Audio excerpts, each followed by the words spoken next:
Lowkey's music has become the anthem of the anti-war movement, but especially of that for the freedom of Palestine. His lyrics, which calls for globalizing the Intifada, have become a thorn in the Israel lobby's back. Somewhere there was a child looking up at the sky. A contraption built with one aim: the taking of life. Most musicians, if they have a trilogy, they'll release it within a 5-year period of time. And that it will be used to kill him one day. Quite a lot has changed, but also quite a lot has remained the same. It was once said the role of an artist is to make you respect the moment a baby is born above all. You tackle subjects like the genocide in Gaza. This is a message to the sour and the powerful. Our crew will never bow down to you like cowards do. All we know, reach towards the sun like the flowers do. When they snatch his life, I wonder the truth Malcolm knew. You care about celebrities, and every time they're bound. Your album is a light right now in the midst of this horrific genocide. We'll tell you the truth about our views for children of the camps, searching for electricity, constantly waiting for a destiny that they didn't see. I know I can't change the world with the next simile, but I can paint a vivid picture of the next victory. The soul lives on, even when you're dead physically. I wrote a song to lyrically in the trilogy. It won't be long. Let me spell it explicitly. My voice will not die, even if they imprison me. I said the album's been in the making. Well, Lowkey is the most significant artist to emerge from the street in the United Kingdom. Not just a hip-hop artist, not just a broadcaster, but a man I call the philosopher king. Like me, he ain't no academic, bruv. But when you hear him speak, he should be at the United Nations. He should be in Parliament on the front bench. This is a man of towering intellect, integrity, and eloquence.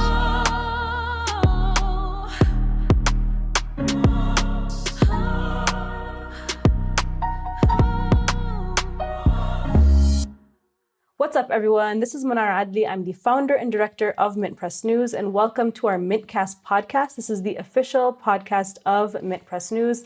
And as you may know, this show and all of our podcasts are supported by our members on Patreon, so we hope that you can join us today. From personal attacks and smears to letter writing campaigns, Israel spends a huge amount of time and resources trying to silence its critics all over the world. But one person they have failed to do so is rap legend and host of The Watchdog here at MintPress, Lowkey. Lowkey's music has become the anthem of the anti-war movement, but especially of that for the freedom of Palestine. His lyrics, which calls for globalizing the Intifada, have become a thorn in the Israel lobby's back, who have attempted to equate that line with anti-Semitism. Now, the Israel lobby has gone so far as to not only blacklist Lowkey, but to try to get his music off of Spotify. But their attempts to silence him have only backfired. Lowkey joins me today to discuss his new album, Soundtrack to the Struggle 3, the Israel lobby's attempts to cancel him for his activism, and Israel's latest spying tools that he has helped lead investigations into for us here at MintPress News. Lowkey, welcome back to the show. Thank you so much for having me. It's great to be here. And really, this album, it couldn't have happened without MintPress, and also the help from MintPress in stopping the campaign to remove my music from Spotify was absolutely vital at the time. So I'm very grateful for that. Well, we appreciate your work for Palestine, and of course, we stand by you all the way. Lowkey, your latest album, Soundtrack to the Struggle 3, is out next week on October 28th on all major streaming platforms. This is very exciting news considering all of the attacks and blacklisting and attempts to get you off of Spotify by the Israel lobby, as you mentioned. In it, you tackle subjects like the genocide in Gaza, the imprisonment of Julian Assange, the failed two-party system here in the US, the double-edged nature of modern technology. And, your album is a light right now, I think, in the midst of this horrific genocide. Can you tell us a bit more about it and how did it come to pass? So really, the album is the final step in the trilogy soundtrack to The Struggle, which essentially came out of an aspiration to try and crystallize some of the popular feeling within the streets throughout these war on terror generations.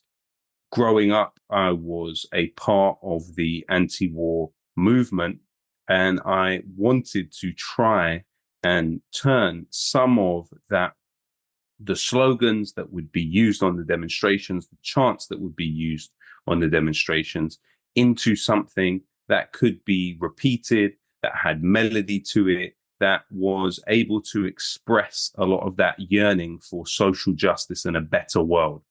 And so Soundtrack to the Struggle 1 was released in 2011. And I was very fortunate in that at that time, the structure of the internet allowed us to sell a lot of copies of it as downloads through iTunes.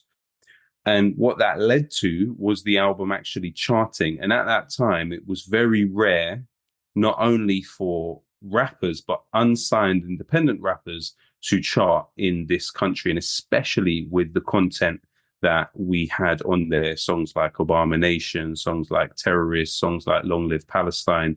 All of them were on that first Soundtrack to the Struggle. And so in a way, we were able to make those songs echo throughout the years. And I've been very lucky because that album has continued to be listened to by people. And in some ways, I think maybe in the last year, more people have listened to the songs on that album, like Hand on Your Gun, like Long Live Palestine, than they did at the time when it was released, seemingly. And that has been an amazing thing. Then Soundtrack to the Struggle 2 was released in 2019, following quite a long hiatus from releasing music, but I was still active and was still making music and was still touring. And now it's time for Soundtrack to the Struggle 3, which I was intending to produce earlier, but, you know, because of the circumstances of work and, you know, the structure of the job of being a rapper changed across these years. When I look at the 3 albums, I see 3 different models of making music and making a living from making music. Whereas the first model, we didn't really have much of the touring infrastructure that was in place by the time we got to 2019. But then obviously, so that meant we did tour in 2011, but it was a smaller tour. And it was one that was structured in such a way that was a bit more ad hoc. And then when we got to 2019, we were in a position where I was able to do quite a big tour with the album and travel. And the best thing I find about touring is you do meet and greets after the show. You get to come face to face with people that have formed some form of relationship with you through the music. And they talk to you about the music and what it's meant to them. And that's just been an amazing and wonderful experience that I've really appreciated. And of course, with the second album, you had songs like Ghosts of Grenfell, which was, of course, extremely close to me because of my proximity to the tower on the night and seeing the fire on the night and losing one of my friends in the fire. A song like Ahmed, dealing with the refugee crisis. So that album, we had Noam Chomsky featuring on the album. That album, again, was sort of a snapshot of time. And in a way, I feel like these 3 Soundtrack to the Struggles albums, each of them offer a different part of history. And I hope, it's my wish that, you know, when these songs will live longer than I will, that people will be able to learn a little bit about the historical moment of when the songs were made after we're all gone. People will be able to study these songs and say, so this was happening at the time and this was happening at the time. Unfortunately, with a lot of the music that is produced these days, it sort of exists in quite a performed apolitical sphere, which kind of renders invisible a lot of the dynamics of the society at the time and the antagonisms at work. Whereas each of these albums, you will be able to listen to them and tell a little bit about what was going on at the time. And so then this third album, Soundtrack to the Struggle 3, has obviously been written in the shadow of genocide in Gaza, but also the looming regional war, which is essentially about reconfiguring the area and achieving cultural change in a way that the Zionist project wants and will find advantageous. So it's a very pregnant time with a lot of tomorrows within it. And the question is, where will we go? You know, it's a pivotal moment, really, in human history, actually. And so I hope that some of that is captured by this album. And then, as you alluded to in your question, also the development of technology to such a point when we are simultaneously constantly watching, but also constantly being watched and listened to by these devices that we carry with us.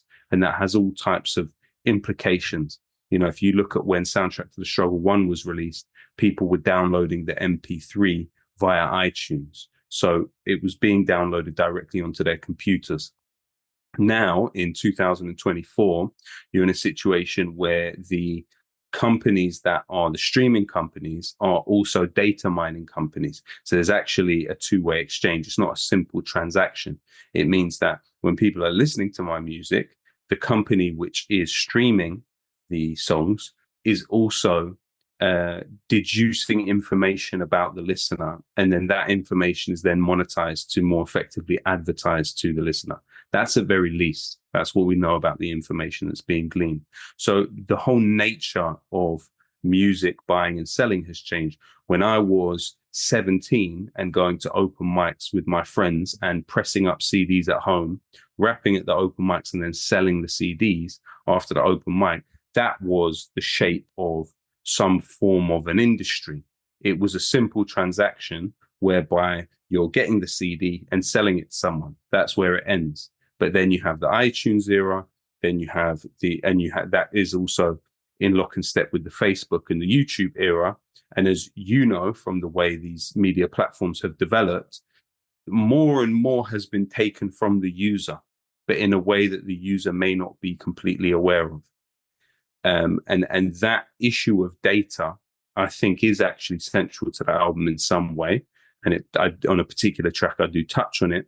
But it's really fascinating the way that across these three albums, which span basically 15 years, which is kind of crazy. Most musicians, if they have a trilogy, they'll release it within a 5-year period of time, whereas this is like 15 years. So there's quite a lot has changed, but also quite a lot has remained the same. And so I think it would be interesting for people to kind of see some of that development.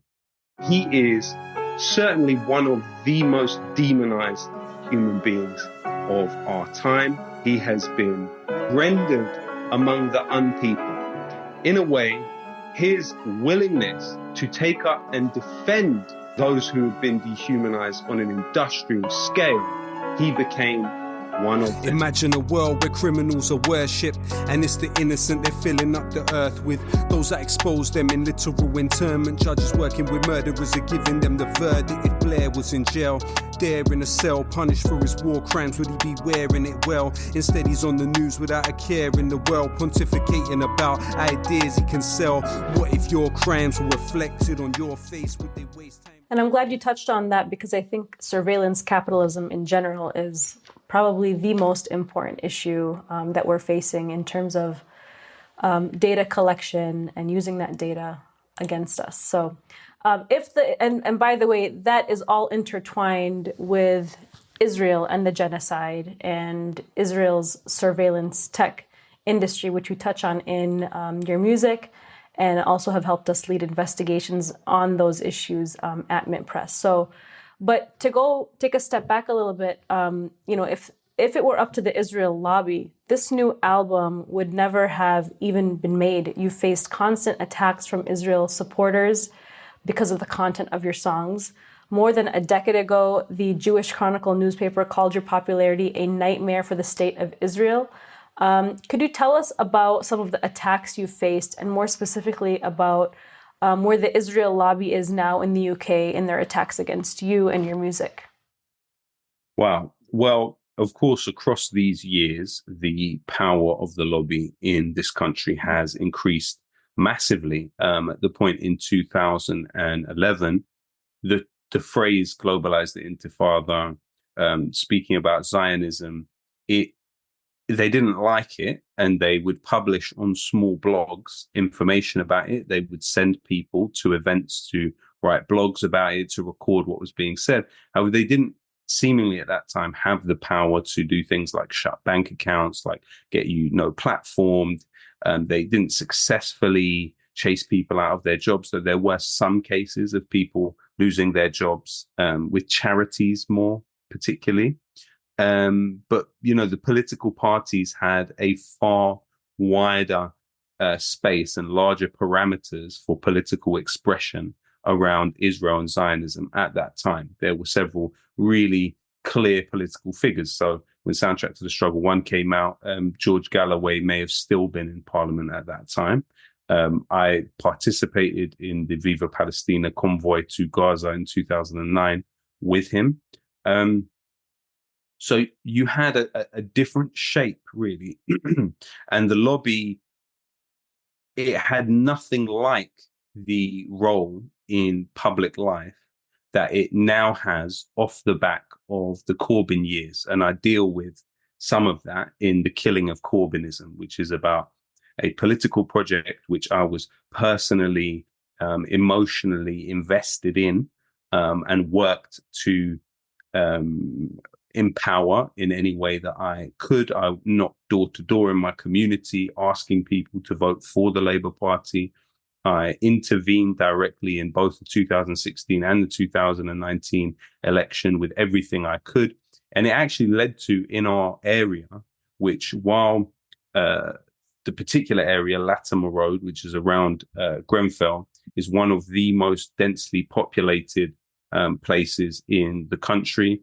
It's one of the poorest wards in the country. It's a part of a constituency, which is the richest constituency in the country. So you have a 20-year difference in life expectancy between those that live in the part of the borough, Latimer Road, where I'm from, and the part of the borough that, say, the Israeli embassy is in, because the Israeli embassy is in South Kensington, Latimer Road is in North Kensington.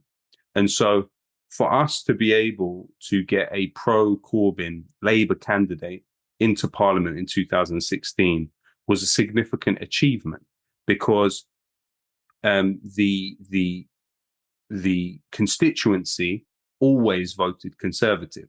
And so as part of that Corbyn project, we were doing everything we could to push it as far as possible.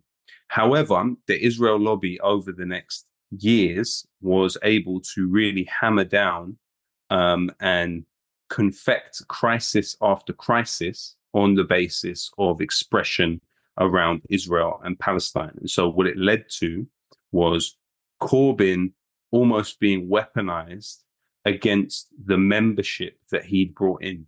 Because with Jeremy Corbyn becoming the leader of the Labour Party, you had the party grow to about 600,000 members. Now that rendered it the largest political party in Western Europe.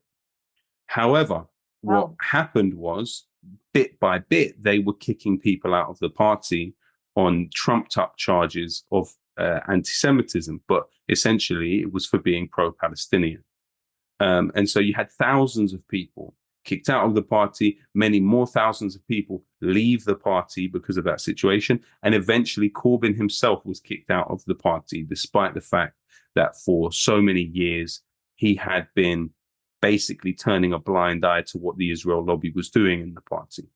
And so that's dealt with on the song The Killing of Corbynism, basically a lesson in the intransigence of the British political system, the undemocracy of the British political system. And so really that was part of this period of time.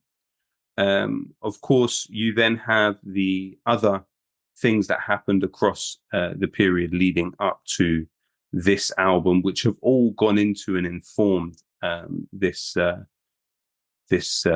work. And really, there was more of an optimism to some extent, at least prior to Grenfell for me, because Grenfell was only 1 week after Corbyn had almost won the election. We literally were 2,000 votes away from winning the election.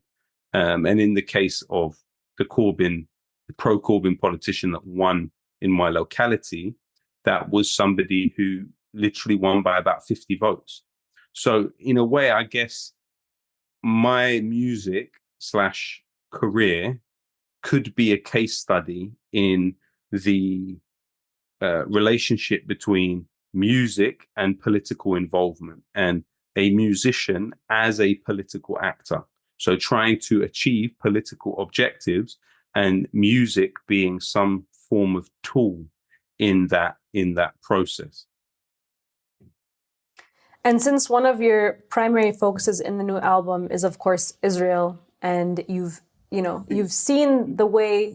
Sorry, I should actually more in a more detailed way respond to your question, because I think I got to a little bit of a tangent about Corbyn specifically. Yeah. But so the build up of the lobby meant then that by 2022, where the Jewish Chronicle, which has now been found to have laundered fake news for Netanyahu's political office, was describing me in, say, 2012 as a potential nightmare, by 2022, it had grown in such confidence and power that it was able to cancel shows in 4 different countries for me, or at least have a role in the cancelling of those shows, in my belief. I had a show cancelled in Lebanon that officially would not be put down to Israel, but I believe that this was a German government funded venue that cancels me because I'm an employee of MintPress. But I think that what really happened was there was, particularly the German government in the Middle East serves as a precursor or as a facilitator of normalization with Israel. And so I believe that on some level there was involvement there in the cancelling of that show. But whatever the case may be, we're talking about over 10 shows were cancelled, events, talks. Really, I can't expect now to, in a very unproblematic way, ever do any type of work in a school, for example.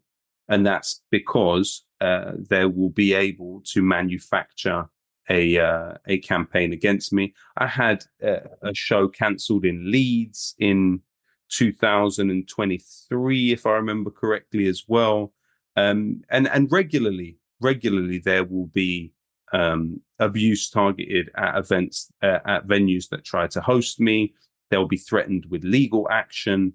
But none of this is exceptional. It's happened many times to many people.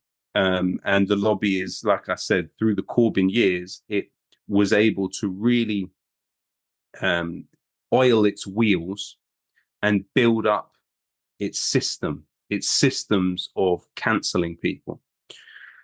And so I would say that they, with the attempt to push me off of Spotify, it was an overreach, which was really off the back of cancelling an appearance of mine at the National Union of Students. So within a few months, I was cancelled. The trade unions are a no-go for me, and this shows the power of the Israel lobby. But it also, I would say, escalated and climaxed with the cancelling of me from major left-wing organizations also in this country. And it's not by coincidence that the left-wing organizations cancelled me at the same time the Israel lobby cancelled me. Before the Israel lobby were actively cancelling me, the left didn't have a problem with me.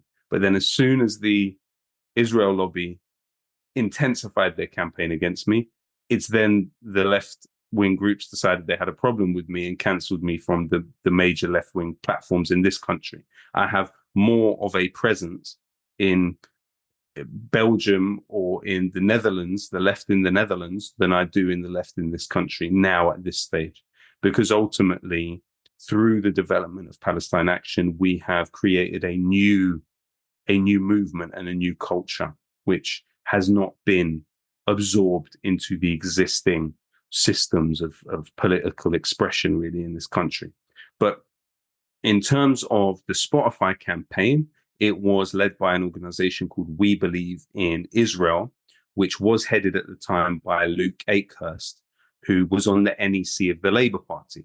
This is a key decision-making body for the Labour Party. We Believe in Israel is a clear proxy of the Israeli embassy, and it was attempting to bully Spotify into chasing me off because it had seen I'd been cancelled from the NUS platform, which is National Union of Students. I'd then been cancelled from the Toll Puddle Martyrs Festival, which is amazing because the Toll Puddle Martyrs Festival is based on the first trade union grouping in this country who were expelled to Australia, to a penal colony in Australia, because they wanted to do collective bargaining in the society, endorse it. And so the whole festival was about the cancelling of these people. And it's run by the Trade Unions Congress. So that's all trade unions put together.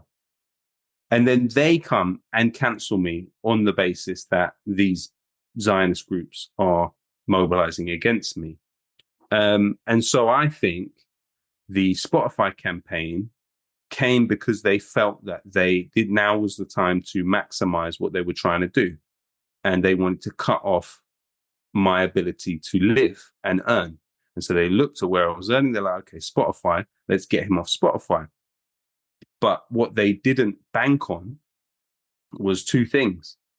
Number one, they did not bank on the existing goodwill that had been built up through over a decade or 2 decades of work at that time. But more than that, they did not correctly estimate the amount of resentment that exists for these type of witch hunt tactics.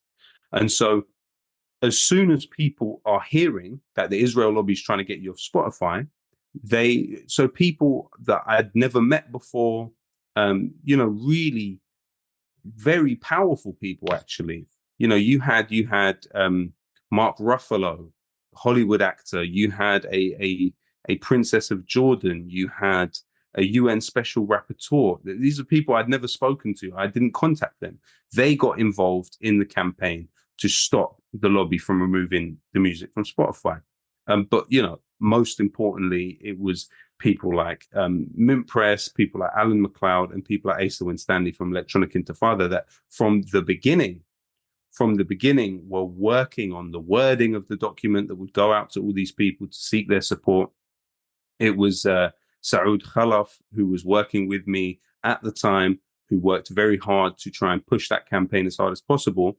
These were the ways in which we defended ourselves, but it was never used in the Corbyn era, unfortunately. There was no point that Corbyn turned around and said, in black and white, the Israel lobby is trying to interfere in our democratic system. Had he done that, he wouldn't be prime minister, and yes, he would still be kicked out of the Labour Party, but you would have had a greater education in the society about what the Israel lobby is. You'd be closer to reality in terms of people's understanding of what was happening. Listen, Spotify is nothing like leading a major political party. So I'm in no position to necessarily lecture him on what he should or shouldn't have done. However, I do think there is space within looking at how that process played out, because we won the PR war decisively, and they backed off. They didn't back off from cancelling shows completely, but they generally backed off from cancelling shows and from publicly advocating for silencing me on Spotify. So ultimately, we beat them. It was a victory. Other venues did get, interestingly, after the Spotify campaign, when venues would get pressure to cancel me, they were far more empowered to push back and say no. Whereas before the Spotify campaign, they were rolling like dominoes. So, there's a lesson in that. And the ultimate lesson is, if you don't fight back, you won't win. If you do fight back, you might win. And so therefore, you can't backpedal. You can't apologize. You can't act as if this is a good faith intervention, because as soon as you do that, you've lost already. And, they're great in number. The people that backpedaled and tried to apologize their way out of these confected controversies always lose. We were wrong. Corbynism was more than a living organism, centered on one man, the vehicle of a broader mission. The main focus was how they could reform the system. Millions of people up and down the country saw the vision as a chance for you to improve your conditions. What we learned is the establishment is more malignant. Constant attacks to drag supporters from the core positions. A story of betrayal, backstabbing and sore decisions. Millions with dreams, the establishment killed them. Operation Clockwork Orange parallels with Harold Wilson. The fact you have to feel then. Cut the flowers, can't stop the spring. But why wilt like daffodils then? 10 Downing Street, a closed door with a frozen heart. The end of a long broken path where cobras guard. Absolutely. And I think, the way in which the Israel lobby likes to work to attack people, it's psychological warfare. They want to attack you in all of these ways, to smear you, to blacklist you, to isolate you, to target your bank account, to make you feel like you're all alone. But the truth is that, you're not alone, and the people who get targeted are not alone. And the more we speak up and fight back, we realize how much support we truly have. And I think the Israel lobby and Israel in general has really shot itself in the foot with silencing its critics, because, the mass population, the human race, people in general, humanity has united across all political fronts and religious lines, sectarian lines, to stand in solidarity with Palestine. And they're aware that the enemy is Israel and the Israel lobby. And so it's really beautiful to see how much support that you had received, and the awareness that we brought all of us together to what the Israel lobby was doing. But this is just, one example. The Israel lobby for a very long time has attempted to infiltrate so many different facets of society, including the entertainment industry. And what you described with what's happening in Spotify is really just one example. Could you speak a little bit more about how the Israel lobby has infiltrated and been able to sway the entertainment industry? Well, it's an interesting question. And the history of this needs to be traced. But really what you find is a way that implicitly artists will self-censor in order to avoid any type of blacklisting that could happen.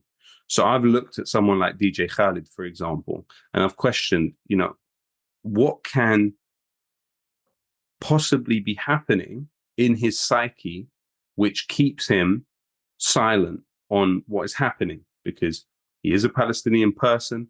He will have family members. They will be suffering. He will be affected by what he's seeing on a human level. But when you look at the associations that he has through Universal Music Group, for example, a current director of Universal Music Group is Haim Saban. Now, Haim Saban is the largest fundraiser for the Friends of the IDF in the history of the organization. He's someone who's been credited as writing Biden's script on Israel. He's an Israel lobbyist. He's a former Israeli soldier. Now, for him to have such a position at the largest music company in the world, you do have to question what that means in terms of political expression on the label. Have you seen Universal? Universal historically has published some of the more subversive art. So you'd have Bob Marley release his music through Universal, the precursor to Universal. But also, you've had other artists that have made Linton Kwesi Johnson, for example, through Island Records, a subsidiary of Universal, writing about the killing of Blair Peach, who was a teacher killed by the police at an anti-fascist demonstration in Southall in London. So they've got a history of publishing some quite challenging political works. However, when it comes to Palestine, none of that is there. So then you have to wonder what's actually going on at the highest level of the company. And of course, you do have, as the CEO of Universal Music Group, Lucian Grange. Now, Lucian Grange has been pictured at a fundraiser for the Friends of the IDF, which I believe was organized by Haim Saban. He's also somebody who's married into the Lewis family, which is the family that owned the River Island shop, which was well known for supporting Zionist causes. Caroline Grange, his wife from the Lewis family, Caroline Lewis, is on the board of a family foundation which pumps funds into pro-Israel lobby groups like the Zionist Federation, like the Henry Jackson Society. So there's an existing relationship there that can be traced. That you do have to wonder, how is that affecting the kind of music they're willing to put out? How many? I mean, now it's changing because they're viewing the Middle East as a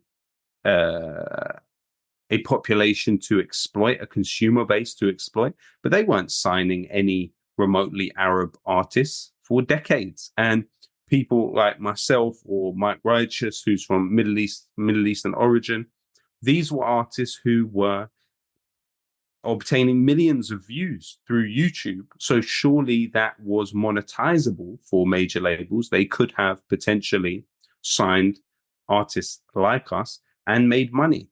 But they didn't do that because there is an ideological basis to what they do. You know, the story is not that different at Warner Music, for example. You have high-ranking figures within Warner who have strong Zionist backgrounds. So, you know, you do have to wonder. You look at Lupe Fiasco, for example, who was signed to Atlantic, which is a subsidiary of Warner. And the album that he put out when he said Gaza Strip was getting bombed, Obama didn't say anything, was the last album he put out for Warner Music. And as far as I understand, the last album that he put out on a major label. So the mechanisms, you know, and the head of Atlantic at that time was Leo Cohen, who's now gone on to head music at YouTube.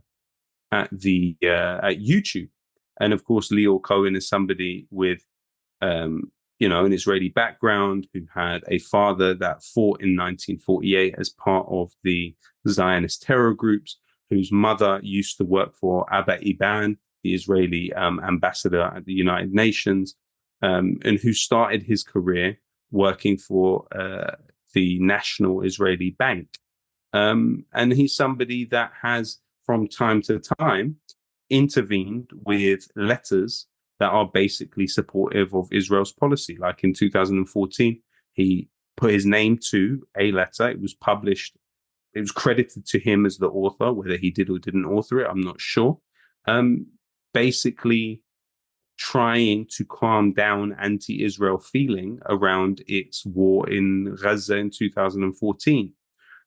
So these are not politically neutral people when it comes to them being active at the top of the music industry.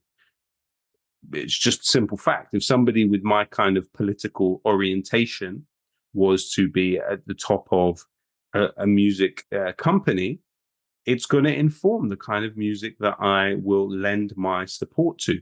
And these are, you know, they say that something like 99% of the music that exists in the world today is owned by one of the big three, which is Warner, Universal, and Sony. So the whole industry is based on the monopolizing of expression, of creative expression. Intifada. Intifada. Intifada. Intifada. Once upon a time in the little Middle East, there was a fascist settler entity on a killing spree. They pillaged the innocent villagers to steal their dignity. It's simple, this literal misery's a thrill to industry.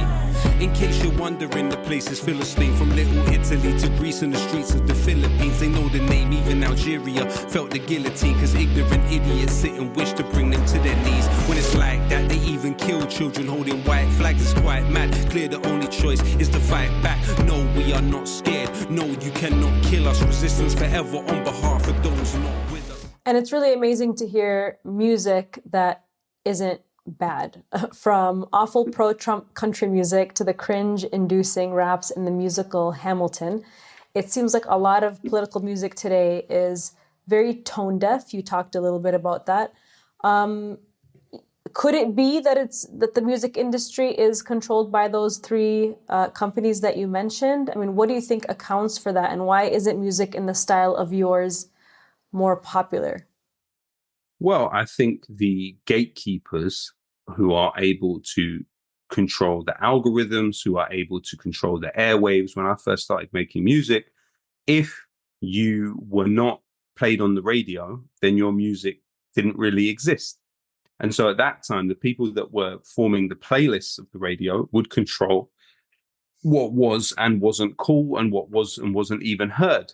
Now, in the situation we're in now, you have a lot more freedom and ability to reach people than you did back in those days. Because if you weren't on the radio, all you had was the open mics. And that's how I started. I got my start. I used to call in the radio as a 16-year-old and a 15-year-old and rap on the shows when they used to open up the lines for people to rap. There was a show called Friday Night Flavors, hosted by a DJ called DJ 279 on Choice FM, which is London's first FM wavelength black radio station. And on Friday nights they used to play hip hop, and so I call in and rap as part of a competition in order to then get on there. And then I got on something called Nights of the Round Table on the radio station. I got to go in and rap. This is as a teenager. And then the open mics were a really strong place for me. I used to go every single week to the open mic in central London, used to battle people, battled for my name because there was somebody else there called Lowkey. And then really off the back of that is how I would then get the CDs, produce the CDs and sell them. And then there were a few magazines. So there was a magazine called Hip Hop Connection, which then would review the album. And that was the scene at the time. There wasn't anything else. The internet didn't exist. It didn't exist. Then the internet comes around and you're able to reach people through MySpace and then Facebook and then YouTube, and it all starts changing, really. But I think the reason why political music is not considered more popular is simply because if you even look at the budgets that are attached to these artists on the major labels who are remotely political, their budgets are far, far, far smaller than the budgets that are afforded to the rappers who are rapping about really a form of social suicide. They're rapping about fraternal violence. They're rapping about hurting others in their community. Whereas those that are attempting to uplift their communities, that are attempting to speak against the established status quo and the stratification of society, will not receive the same type of support from those machines. So ultimately, you find yourself in a position where you are trying to push back against this. And of course, with the genocide in Gaza now, those lines have become more clearer than ever before. As you will know, trying to make the arguments we make was actually a lot harder prior to October 7th and the war that followed it. We were far more marginalized, whereas now our ideas are basically mainstream. The majority of the population in both the country you live in, the country I live in, actually agree with our point of view. It wasn't like that. It wasn't like that. 2022, 2020, 2023, we were a smaller but still powerful group of people. I think now, ultimately, we're a force to be reckoned with. This period of time has had MintPress, Declassified UK, Electronic Intifada, the Grey Zone, all of us beat mainstream media in terms of our shaping of public opinion being more successful than them. We're talking about the legacy media, the mainstream corporate media has not been able to inculcate people with its ideas into the same success that we've been able to. That's with all the shadow banning, that's with all the rest of it. We've been able to reach millions of people throughout this period of time who have found these ideas to be resonant with them. And this is a major change. It's a major shift, actually. In some ways, this war also marks the end of traditional media having control on public opinion in the way that it did before. Trust has fallen even further than it was during COVID in the mainstream media due to the way that it's depicting the war in Gaza.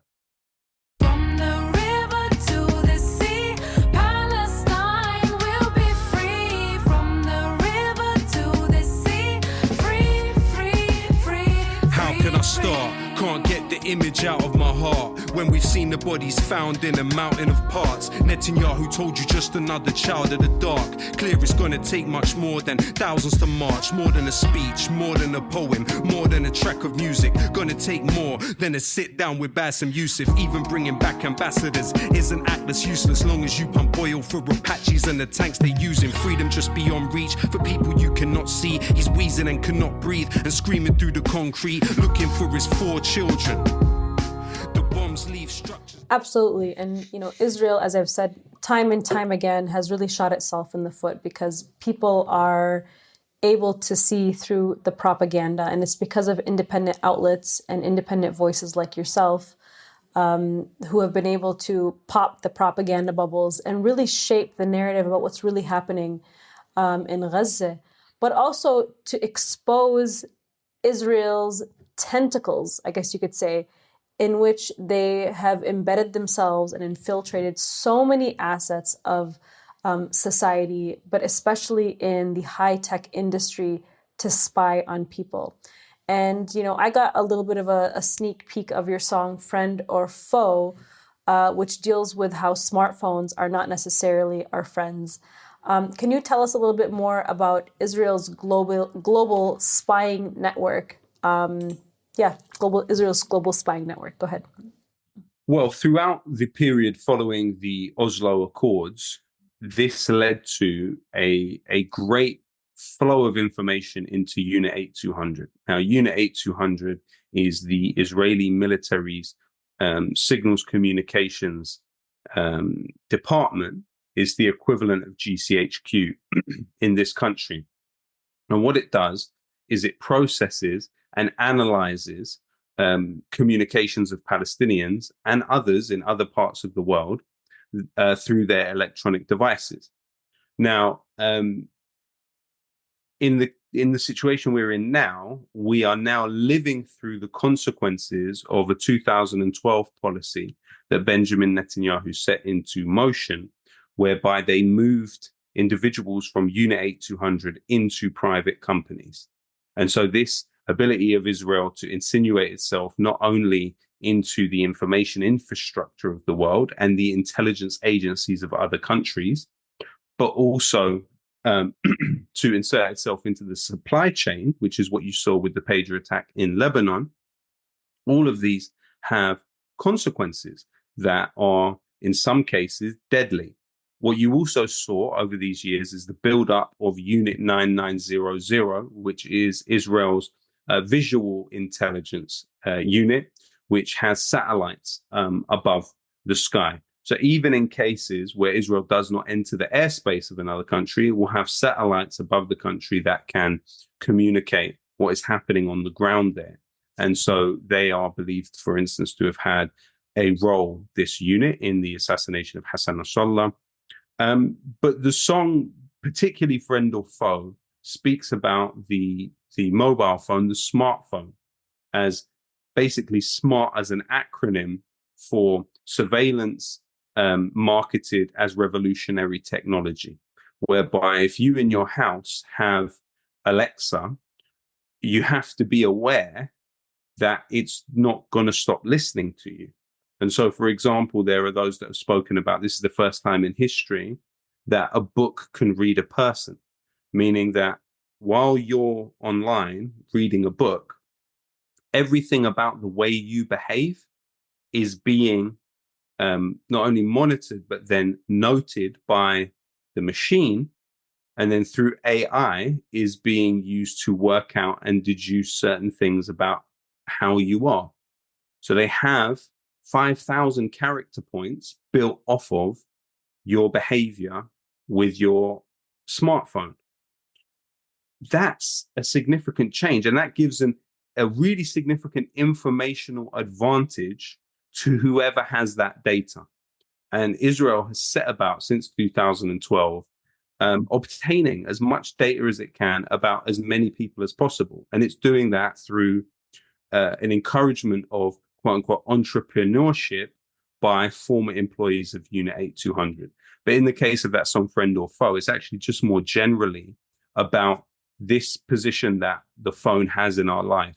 And I often would look at it and I think, how is it that these Palestinian resistance fighters, in some cases, you know, you look at the case of Uday Tamimi, who carried out an operation at the checkpoint next to Sharafat camp, where he killed at least one Israeli soldier, I think more than one Israeli soldier, but then he disappeared for 13 days. Now, the reason that he was not found for those 13 days is because he did not have a phone with him.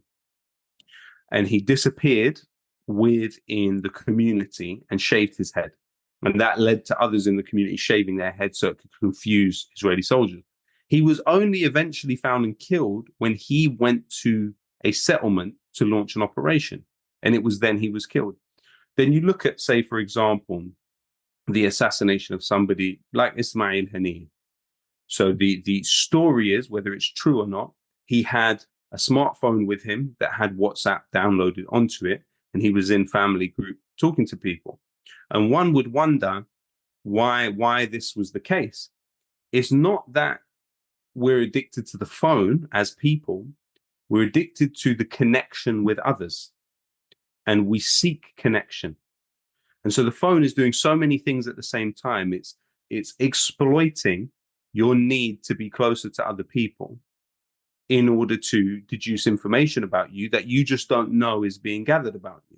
And so you don't know what this system has in terms of data about you, and then what that data has been used to deduce about who you are, what you think like, what you want, what you aspire for, what are your ambitions, what are your fears, what are your weaknesses, what are your vulnerabilities, what are your patterns of thought, of behavior, of movement.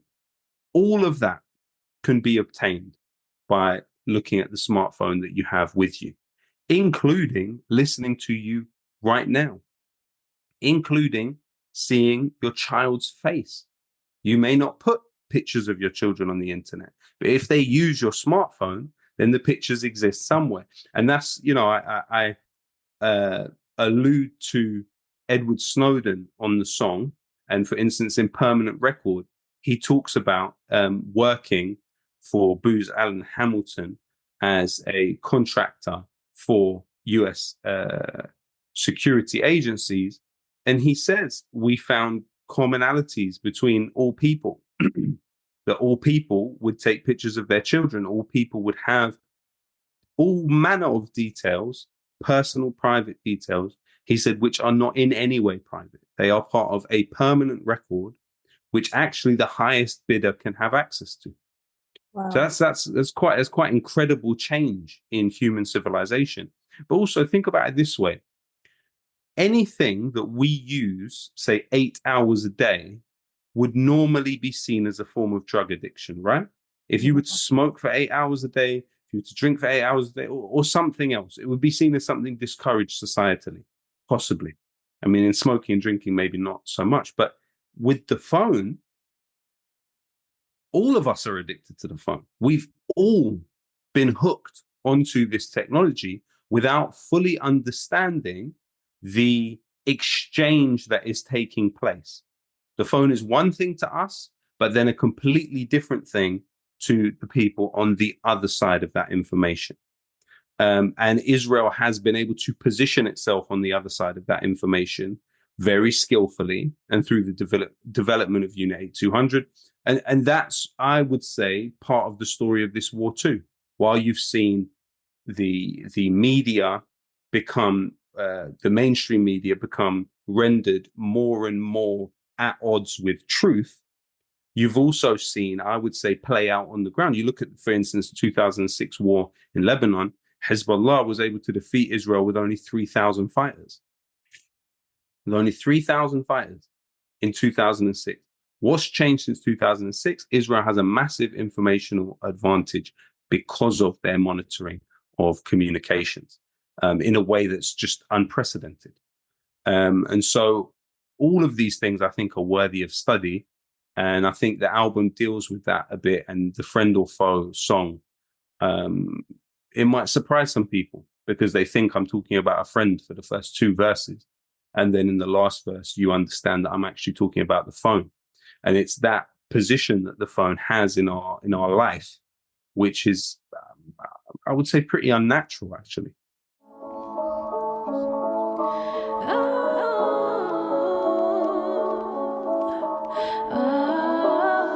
Born in Congo, raised in China, but he says he's American. My best friend cares about people over anything. A strange day, late teens, first time I met with him. So knowledgeable, felt like this guy knew everything. We chat through his windows before he came out with me. Even saw him teaching all the younger kids how to read. We both love fruits, but apples were his thing. Sometimes he doze off, I just tap him on the chin. In the beginning, he taught me how to deal with snakes. Later helped with my career and how to build a base. He knows everyone, always seemed wise beyond his years. I open up to him face to face, cried a lot of tears. Where he went wrong, I'm not sure. It's hard to explain. I would definitely agree.